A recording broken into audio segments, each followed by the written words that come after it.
Et finalement, la grande interrogation, vous savez, j'ai pris la phrase de Dostoïevski, la beauté sauvera le monde, ou la beauté pourra sauver le monde. Je ne me rappelle plus exactement, et je me suis beaucoup interrogé sur cette notion de beauté qui sauve le monde.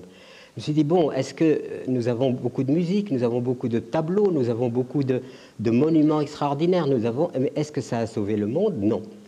Donc l'interrogation aujourd'hui, c'est quelle est cette beauté qui peut sauver le monde? Elle est en nous. La beauté qui sauvera le monde, c'est la générosité, c'est le partage, c'est la compassion, c'est toutes ces valeurs qu'on considère comme ringardes, et pourtant, qui amènent à quoi? À une énergie fabuleuse qui est celle de l'amour. Et sans amour, il ne peut pas y avoir.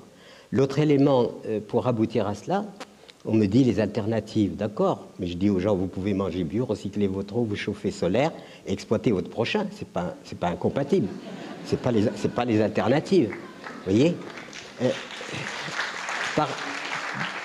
Donc il faut faire attention qu'on ne se perde pas dans les substitutions à quelque chose que l'on récuse, et oublier que la première substitution à faire, elle doit se faire à partir du cœur humain lui-même, c'est-à-dire de la vision que nous avons de la vie.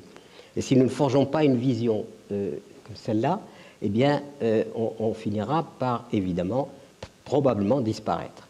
Alors, pour finir, si vous voulez, je me suis posé beaucoup la question sur, finalement, quelle est la vocation de l'être humain sur Terre.